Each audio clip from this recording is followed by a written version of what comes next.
welcome to another insightful episode of Grandma Says. And here's Grandma. Okay, if you want a super happy home and great kids, I'm going to tell you the most important thing that every parent needs to know and the most important thing that every parent should do. Welcome again to Grandma Says.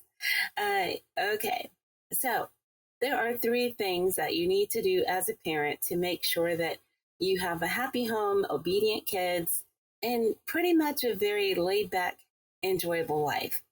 Number 1 is you need to maintain a schedule. Schedules will make all the difference. In fact, it is a schedule that determines whether or not your children are going to throw tantrums. Schedules determine whether or not your children are healthier. Schedules determine whether or not your children are going to follow your basic instructions. Second, you have to set boundaries. Boundaries are important at every age.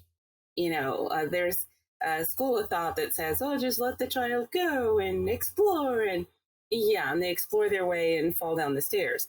Boundaries are important to make sure that they're not only are they safe, but also to establish the hierarchy that you're going to need to start from birth and continue as they grow up, again, to make your life easier. And finally, you have to give your kids a strong and firm foundation.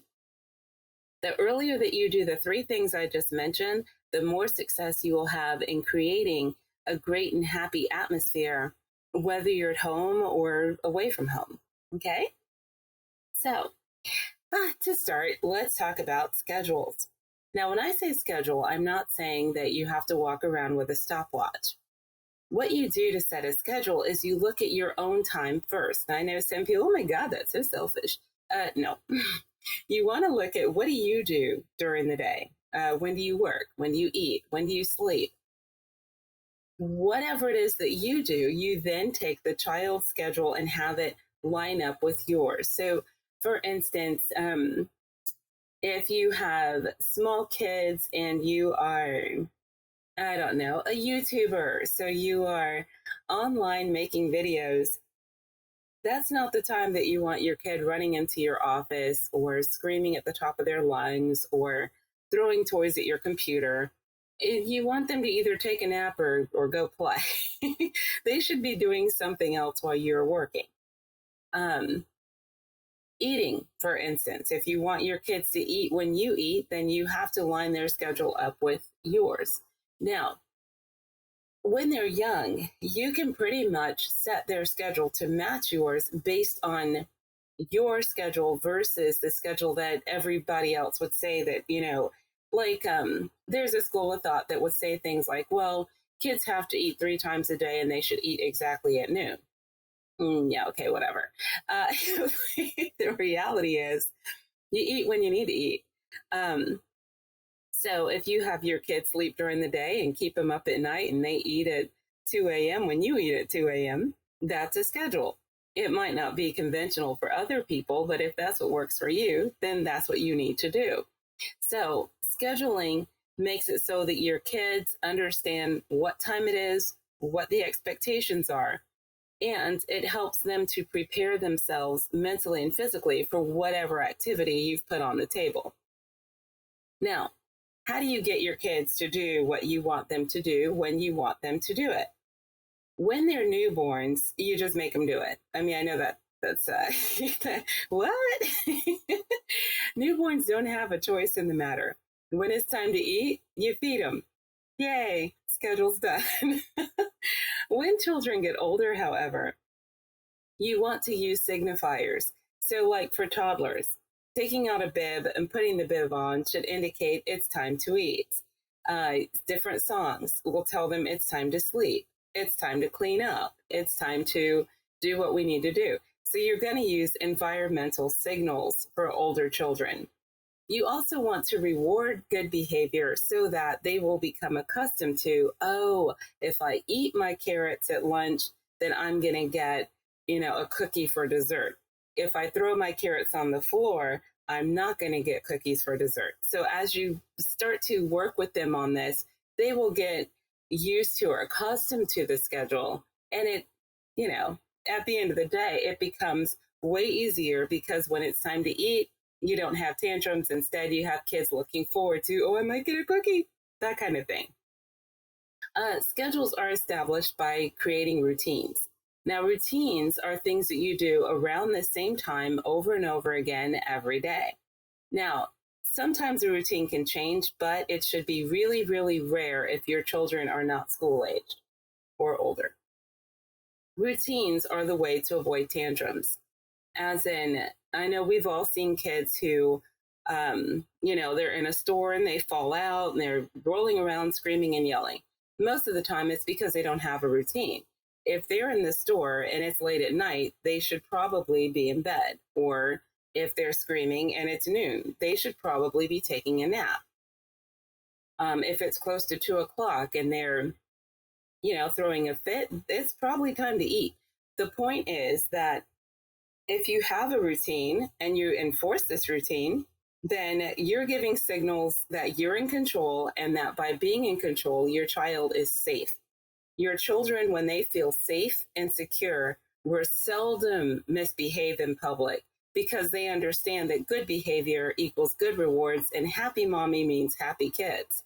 Some signs that you are not maintaining a routine that works for the kid is if you have kids that don't feel safe, kids that are skittish or clingy or afraid. They usually don't have much of a routine. And so everything is scary to them, as in you run water, they don't understand that that means bath time. And so they don't have that foundation. So they're freaking out instead of saying, oh, look, mommy's running bath water and there's soap in the bath and I can see the bubbles. Yay, that means I get to play in the water. If their reaction is more or less, oh my God, what is that stuff going in that big container over there? They haven't been properly introduced to things. This gets back to establishing your foundation. Okay, so we just talked about how you create a schedule, how you make the routines work within that schedule. Now you want to make sure you have a foundation. Your children should grow to trust you, that when you wipe their face and hands, it's not going to hurt. That when it's time for them to get in the water, you're going to support them. So to do this, part of this has to do with knowing when to play and not to play with your children. When you're introducing them to bath time, for instance, that's not the time to crack jokes about baptismals and dumping your kid underwater and, playing with them. In the early stages, they need to understand that there's a time to play and not play. So if you're a playful adult, and there are lots of them, please understand that when you're setting the foundation, you can't play with them when you're trying to teach them what that foundation is, or you're going to create a lack of trust. So here's what I mean by that, going back to bath time. If you're holding your child in the tub and they understand that this is soap and this is water and it's not going to hurt you, I'm holding you so you don't have to worry about drowning or getting hurt in any way, shape, or form, then they're going to trust, oh, bath time is safe and mommy or daddy or whoever's here to keep me safe while I'm in the tub. If bath time becomes I'm going to take this container and dump it over your head and you're only 2 years old or 1 year old and you don't know the difference between the water that's coming out of that container and the water that just came out of the faucet, then there's a lack of trust. And so you put the kid in the water and they start grabbing at your arms and trying to get out of the tub because you scared the crap out of them. They have no idea what you're doing. And so they don't have that trust. So you want to establish the trust first and then slowly introduce playing as they get old enough to understand the difference between a joke and, and what's serious and what's not.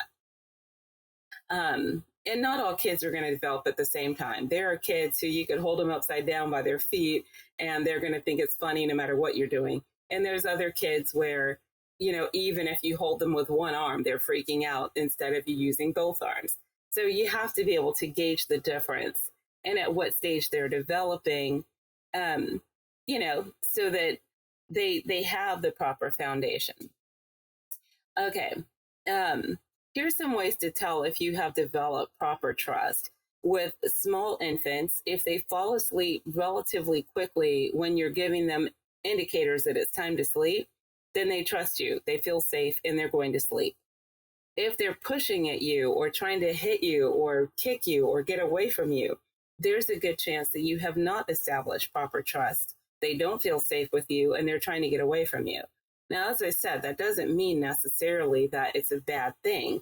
It does mean, however, that you need to reestablish that connection when they're small so that they will start to understand, oh, that blanket is so that it's, my face is not going to sweat on her arm. Not that she's going to put that blanket over my face and I'm not going to be able to see or breathe or something like that.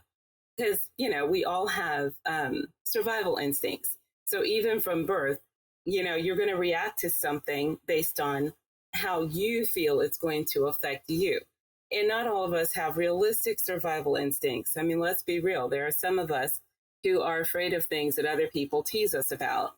That comes from, in most cases, either experience or from a skewed survival instinct. I know when I was a kid, we used to have like wild plants that lived all over the place because it lived over on another continent that had lots of weird plants. Now the locals knew what it was. That didn't mean we knew what it was. So there were plants like, one of my favorites were the honeysuckle. When I first moved into the neighborhood, the kids would convince the new kids that if you ate these, you'd get high or you'd get drunk, you'd get sick.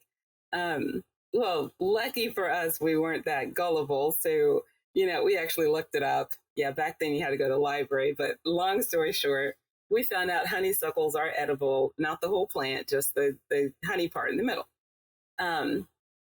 But to scare the other kids who were trying to scare us, we put the honeysuckle on the tongue and then act like we really did have a reaction and passed out. Now, under any normal circumstance, it would be funny to us. But if you can imagine somebody who maybe saw somebody in their life at some point overdose or die of something, then if they see you do that, their reaction is maybe over the top, whereas everybody else may just start laughing. And that's what I mean by our instinctive response to things will vary based on whatever your experience would be. So just because, for instance, you may never have put a blanket over your child's head to help them sleep, maybe the nanny or the nurse did. They may have been doing it to keep light out of the baby's face so the child would sleep. But the child doesn't know that. So they may have thought they were being smothered or something was over them, and now they're freaking out when you put something over their face. So long story short, you want to make sure that your child reaches a point where they can trust you, regardless of how they feel about other people.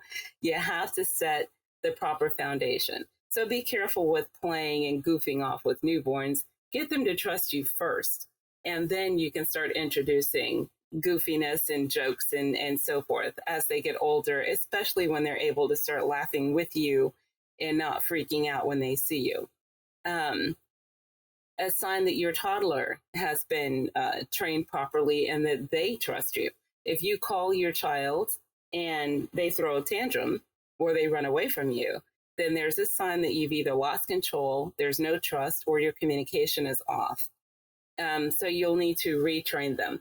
Now, so going back to the basics here, some things that you can do when you're talking about setting schedules, creating that foundation, and creating and depending upon the necessary boundaries. First is to understand that doing these things, it's not you being mean, okay? These are things that are necessary when dealing with small children. So not giving the child a second cookie, it doesn't mean that you're being mean. It means that you need to establish, or you are establishing, a hierarchy so they understand to get that second cookie, they need to do something in order to get the second cookie. It's not automatic. No, you can't just reach over in the bag and get it yourself just because you're big enough now. You have to learn to communicate with your parent because they're in charge, even if you can see the bag and it's on the table and you can open it yourself. As they grow, their privilege should increase, just like we do as adults. As in, when you're on a job, for most people, you are given a promotion as you show progress on your job. It's the same thing for children. It's not a matter of what you can do, it's what you are allowed to do when you're at home as a child. So if they're exhibiting proper behavior, they get more privileges. If they are showing improper behavior, then you want to change whatever you're doing until you're getting the desired or expected outcome, usually through communication. Communication is a huge deal with kids and adults. You want to learn your kids' language while you're teaching them yours. Most children, when they are small, they don't have any clue what you're saying. They don't understand this word means that. The only thing they understand is your tone.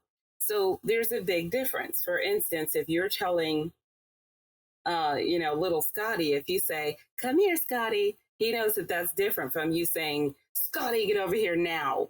There's a difference. It's your tone. Scotty might not even know his name is Scotty. But he does understand that those two tones are two different messages, even though you're telling him to do the same thing, which is to come here. Most kids will learn their names pretty early. So name recognition is also a big thing. But you want to use their names if you want them to learn their names. You can't use pet names and then expect them to know their real name. So these are things when it comes to wanting to communicate and setting that foundation. So yeah, as much as we want to call our adorable little princess, little princess, let's start with calling her Samantha until she recognizes, oh, my name is Samantha. Okay, got it. Then you can start using pet names and then they'll know the difference.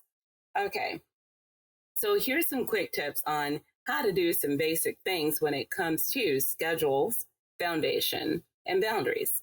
With newborns, you want to create routines, as in you can use the same exact song to indicate it's time to go to sleep.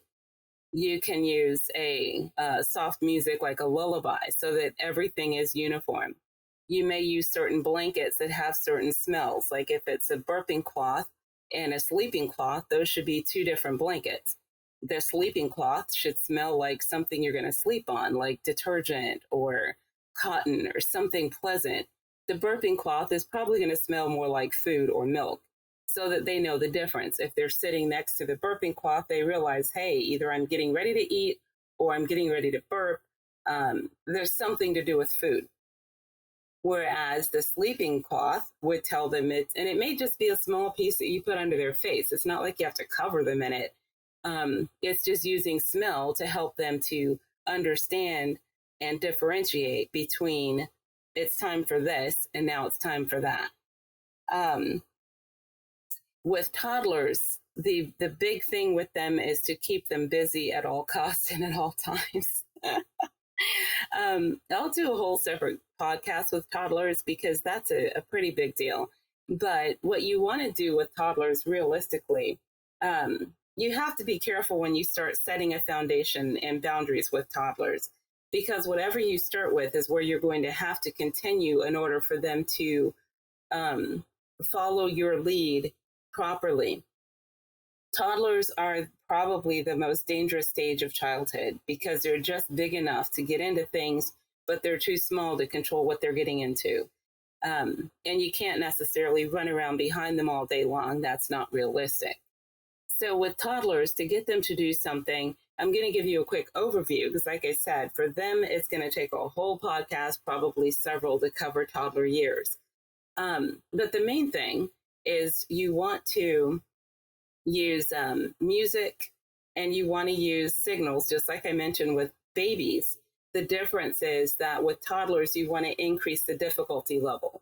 That way, you're keeping them busy. Like instead of just saying, put the toys in the box, because they can do that with ease, you may start telling them, okay, take all the Legos apart and put them in the box. That's going to take an extra 20 minutes, but it kept them busy. Rewards with toddlers are important, and increasing the difficulty, as in instead of just giving them, little goldfish crackers with their sandwich at lunch, give them something they have to dip or open, like, those dippy cheese sticks or, something that requires a few more steps before they put it in their mouth. And this will kind of stretch out lunchtime, which gives you a few extra minutes. And again, we'll get into that in detail later. Okay, so yeah, there's a lot to cover with toddlers. And understand you don't really have to go through terrible twos. If you are setting the proper foundation, if you set proper boundaries, your 2-year-old can actually be a lot of fun. In fact, toddlers are fun, but you have to set the environment up for it to be a fun experience. And toddlers are easy to entertain. You can give them a box and a a little bit of Reynolds wrap, and they're happy for hours. Just make sure they don't eat it. And the last group that we'll go over just a tiny bit are pre-K. Again, a whole different podcast because there's a lot to cover. Pre-K, that's when they start to develop their own personalities. And most of what they're doing is testing the water. So that's why it's important, like I said earlier, to establish boundaries, who's in charge, setting the schedule, setting a routine, making sure that they know that routine, making sure that they understand that when you say to do something, that's what goes. It's not we're going to have a negotiation. No, because by the time they reach pre-K, this is where they're going to develop not only their personalities to go with their behavior, they're also going to know how far they can go to push you into doing things. So something simple like back when they were infants, if every time they screamed, you pick them up. Now that they're pre-K, they know every time you scream that they scream, they're going to get something they want because that's what they were trained to respond to. So you have to make sure that doesn't happen. Now, understand that even though I'm talking about pre-K, we know adults who do this. And the reason we know that is because this is the early years where you're going to show and exhibit those same signs. But when we see adults and we're thinking, what is wrong with them? A lot of it comes from how they were trained and taught when they were in that pre-K stage. So that's why I'm saying it's one of the most important parts of raising your kid. Whatever they learn during that pre-K stage with you is how they're going to manifest when they get older. It's the same behavior, it's just slightly different. But if you compare the two, you'll see the similarities. My favorite example is that almost everybody has met at least one or two Susie Suck-Ups on their job. And these are the people who, no matter what they do, they need everyone to know about it. And, they're always, brown-nosing in order to get the boss's attention. Look at the behavior of a toddler. It's the exact same. The only difference is it's the same kid, it's just now in a bigger body. If that behavior is rewarded by the boss, they're going to get more of it. If that behavior is rewarded by the parent, you're going to get more of it. So let's get down to how do you make it so that your life is comfortable with the people that are in it, whether you're talking about small children or even right up to your spouse. Here are 3 things that you need to always keep in mind, practice, and do. That goes with what I said at the beginning, the boundaries, the scheduling, and, basically making sure that you cover those 3 important parts. But here's the way to do it. Number 1, ignore whatever it is that you can ignore that you don't want more of. Whatever you give attention to is what you're going to get more of. So reward what you want more of.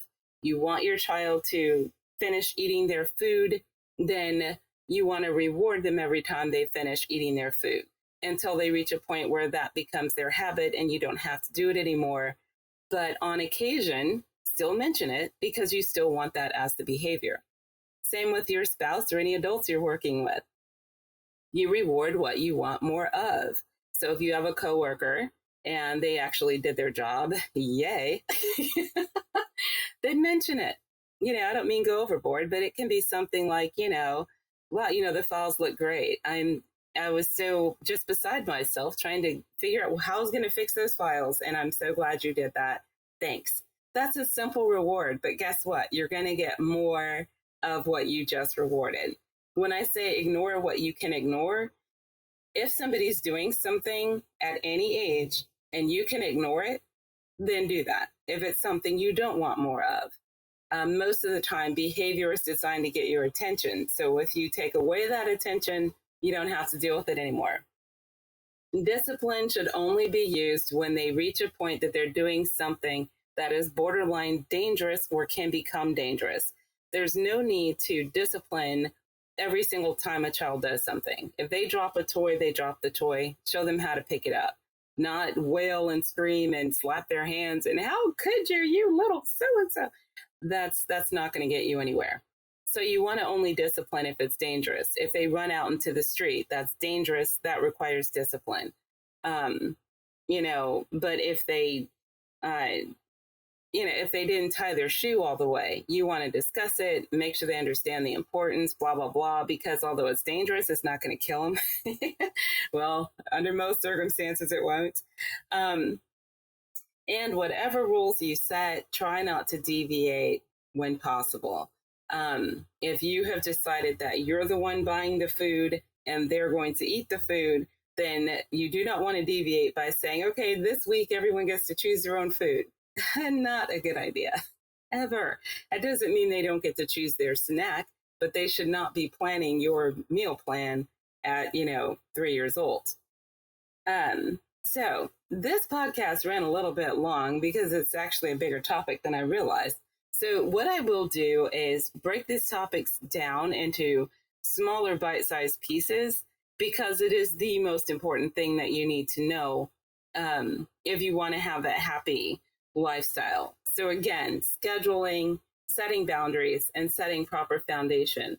Do it early, do it right, and you should have no problems with every stage that your kids go through. And even learning how to, better communicate and control your spouse. And don't tell your spouse to set control because, they may get upset. Okay. And that was a lot. So we'll cover more in another podcast. And as for this podcast, that's all I have to say about that. See you in the next podcast.